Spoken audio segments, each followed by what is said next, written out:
तो देखो भाई, एक होता है, देखो इस चीज को समझना, एक होता है टूटता हुआ, इसको कहोगे आप ब्रेकिंग, और एक होता है टूटा हुआ, है ना, इसको कहोगे आप ब्रोकन, टूटा हुआ। ठीक है, तो अंतर देखो आप कि क्या डिफरेंस आ रहा है। ब्रेकिंग मतलब होता है टूटता हुआ, ठीक है, ध्यान दीजिएगा। अब अगला मैंने बोला ऐसे ही, राइटिंग लिखते हुए, और रिटन, रिटन मतलब क्या हो गया, लिखा हुआ। तो जो लिखा हुआ है ये V3 है ना, ये V3 जो है दिस इज पास्ट पार्टिसिपल, ये क्या है आपका पास्ट पार्टिसिपल है, और ये जिसमें ING लगा है जो एडजेक्टिव की तरह काम कर रहा है, ये आपका प्रेजेंट पार्टिसिपल है। तो मैं आपको प्रेजेंट पार्टिसिपल और पास्ट पार्टिसिपल के बीच में अंतर बता रहा हूं और इनके प्रैक्टिकली सेंटेंसेस बनाना सिखा रहा हूं और आपको बता रहा हूं कि इनको यूज कैसे करना होता है। ऐसे मैंने लिखा, देखिए, opening door, dying man, crying, crying रोता हुआ, डाइंग मरता हुआ, ओपनिंग खुलता हुआ। यू कैन सी दैट कि इनमें सब में ING लगा है, तो जो प्रोसेस हो रही है उसको मैंने कहा उड़ता हुआ,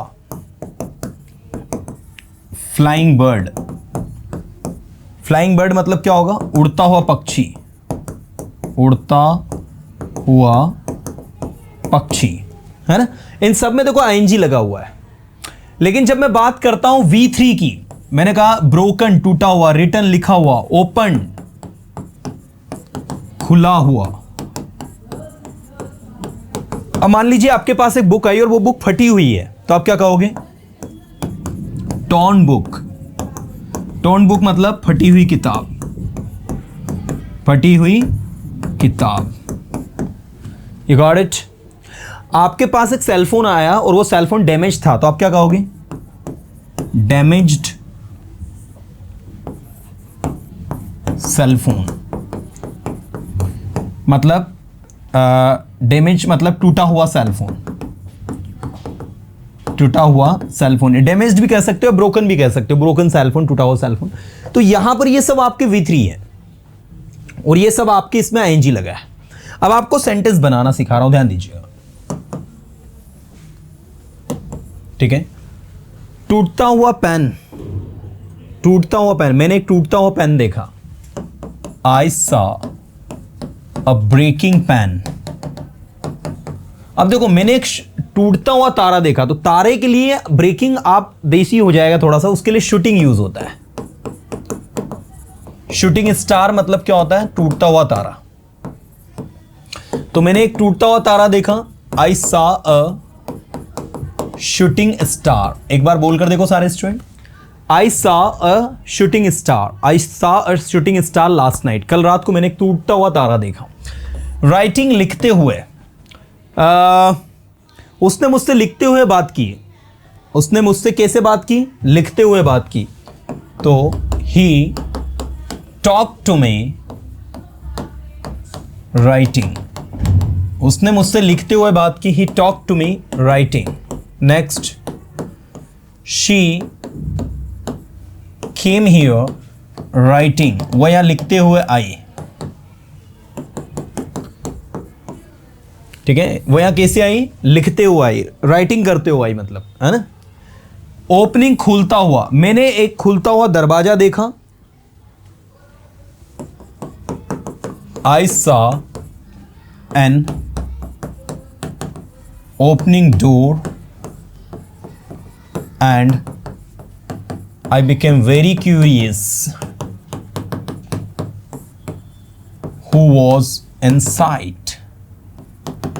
और मैं बहुत ज्यादा जिज्ञासु हो गया, क्यूरियस हो गया कि भाई अंदर कौन है ना। ध्यान देना सारे स्टूडेंट। डाइंग मरता हुआ, एक मरता हुआ आदमी कभी झूठ नहीं बोलता, चलो इसकी इंग्लिश करो। A dying man never speaks a lie. एक मरता हुआ आदमी कभी झूठ नहीं बोलता। A dying man never speaks a lie. मैंने वहां एक मरता हुआ शेर देखा, मरा हुआ नहीं, मरता हुआ। I saw a dying lion there. और मैंने वहां एक मरा हुआ शेर देखा कहोगे तो आई सॉ अ डाइड। अब देखो डाइड V3 है, ये ING है। मरता हुआ और मरा हुआ डिफरेंस है दोनों में। I saw a died lion there. ठीक है, मैंने वहां एक मरा हुआ शेर देखा। तो आप देख सकते हैं कि सिचुएशन क्या बन रही है एक्चुअल में। क्राइंग, रोता हुआ, वह मेरे पास रोते हुए आया और मुझे पूरी घटना बताई उसने कि क्या हुआ उसके साथ। ही केम टू मी क्राइंग। ध्यान देना, ही केम टू मी क्राइंग, वो मेरे पास रोते हुए आया। And told me everything. And told me everything, और मुझे सब कुछ उसने बताया। तो you can see this word crying. Crying का मतलब क्या हो रहा है? रोते हुए। ठीक है, गाते हुए सिंगिंग, जाते हुए गोइंग, आते हुए कमिंग, और उड़ते हुए फ्लाइंग, है ना। तो ऐसे जब भी कोई वर्ड आए तुरंत समझ जाया करो। ठीक है, फ्लाइंग बर्ड्स, उड़ता हुआ पक्षी। उड़ते हुए पक्षी अच्छे लगते हैं, flying birds look good, you know. अब V3 की बात करते हैं। अब बात करते हैं पास्ट पार्टिसिपल की। ये क्या होता है? पास्ट पार्टिसिपल मतलब काम हो जाता है। जैसे आपने कहा मेरे पास एक टूटा हुआ पेन है। I have a broken pen. टूटा हुआ दिल, ब्रोकन हार्ट। टूटा हुआ पेन, ब्रोकन पेन। टूटी हुई पेंसिल, ब्रोकन पेंसिल। टूटा हुआ कप, ब्रोकन कप, है ना। आपने मुझे ब्रोकन कप दिया, you gave me a broken cup. It was not fit and it was not fine. It was broken when you gave me. So that is broken. Broken heart, broken pan, broken cup, broken pencil, जो भी है। Written, लिखा हुआ। This content is already written. ये content पहले से लिखा गया है, लिखा जा चुका है। So written text, लिखा हुआ text. Written letter, लिखे हुए पत्र। ठीक है। I found some written letters there. मुझे वहां कुछ लिखे हुए पत्र मिले। written letters मतलब लिखे हुए, लिखते हुए नहीं, लिखे हुए पत्र। ठीक है ना। So I found some written letters there. I found a broken pen. जो आपको मिला। I found an open door. I found a torn book. मुझे एक फटी हुई किताब मिली। I found a torn and old book. मुझे एक फटी और पुरानी किताब मिली, है ना। I found an torn, tear की थर्ड फॉर्म है torn, फटी हुई, है ना। तो आप देख सकते हैं torn, open, broken, written, these are the past participle। मतलब जब आपकी verb की थर्ड फॉर्म जो होती है वो इस तरीके से वर्क करती है, तो आपको ऐसा समझना होता है। So this is actually the past participle. So basically आपको याद रखना है कि आपकी नॉन फिनाइट वर्ब्स जिसके बारे में हम बात करते हैं, तो नॉन फिनाइट वर्ब्स में स्टूडेंट्स प्रेजेंट पार्टिसिपल और पास्ट पार्टिसिपल में बिल्कुल आपको कन्फ्यूजन नहीं होना चाहिए, क्योंकि ये दोनों वर्ब में जब यूज़ होते हैं या काम करते हैं तो इनको हम किस तरीके से काम करवाते हैं, क्या पैटर्न हमारा होता है, क्या स्ट्रेटजी हम अपनाते हैं। तो आप देख सकते हैं कि the exact pattern is over here, क्या है और किस तरीके से वर्क कर रहा है। चलिए मैं आपको कुछ सेंटेंसेस दूंगा that you have to translate into English and I just want to know कि आप कैसे उन इंग्लिश में बनाते हैं। द फर्स्ट सेंटेंस इज, चलिए everybody has to match their answers. देखो सबसे पहले उसने मुझे कुछ फटे हुए पुराने 100 रुपीज के नोट दिए। ही गेव मी सम, फटे हुए के लिए होगा torn, and old 100 rupees notes, और कहा एंड आस्क्ड मी, वहां जाओ नाचते हुए, asked me to go there dancing।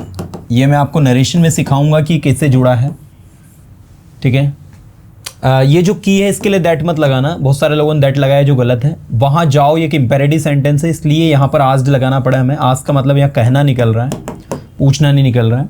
And asked me to go there dancing, मुझे वहाँ कहा कि वहाँ नाचते हुए जाओ। कैसे जाओ? डांस करते हुए, है ना, प्रेजेंट पार्टिसिपल आएगा। कल रात वह हंसते हुए मेरे पास आया।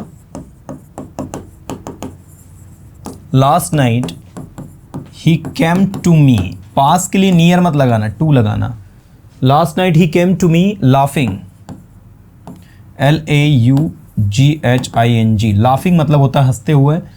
एंड और मुझे सब कुछ बताया, एंड टोल्ड मी एवरीथिंग, ठीक है।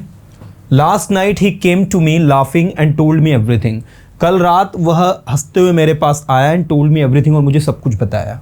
नेक्स्ट, मैंने वहां किसी को जाते हुए नहीं देखा। I didn't see anyone